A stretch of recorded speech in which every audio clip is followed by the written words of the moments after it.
Yes, like our monkey friends have realized, Hall thrusters are great. But in order to design them well, we have to understand the physics of how they work so that we can model them. Unlike chemical rockets, which only burn for a few minutes at a time and coast through space, Hall thrusters and other electric propulsion devices can be left on for years at a time, but require a much smaller fuel tank.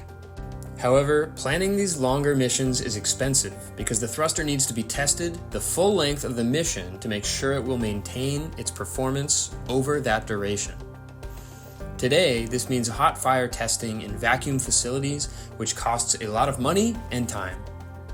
If we understood the physics that governs the Hall thruster plume well enough to make predictions about their operation, then the need for these expensive experiments would be reduced, and we could instead design better thrusters with less time and money to enable faster travel through the solar system. A Hall thruster uses an electromagnet to generate a stable, ring-shaped plasma through which an electric field accelerates ions to produce thrust.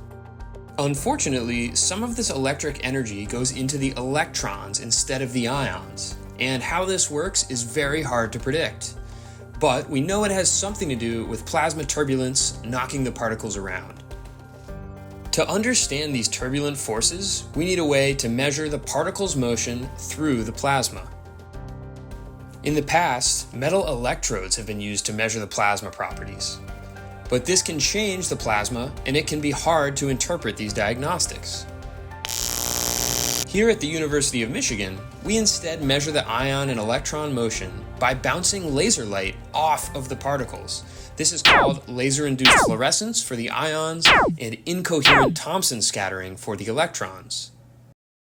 When a car passes you while honking its horn, the frequency shifts because of the Doppler effect. You can use this frequency shift to estimate the speed of the car. In the same way, but with light instead of sound, the red shift or blue shift of scattered laser light from the plasma tells us about the speed and temperature of the plasma particles. We can use this knowledge to calibrate computer simulations, as well as to search for fundamental theories that explain this mysterious turbulence behavior.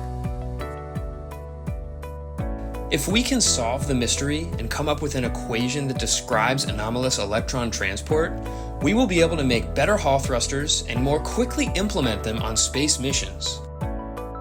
For more information, like, subscribe, and check out our website.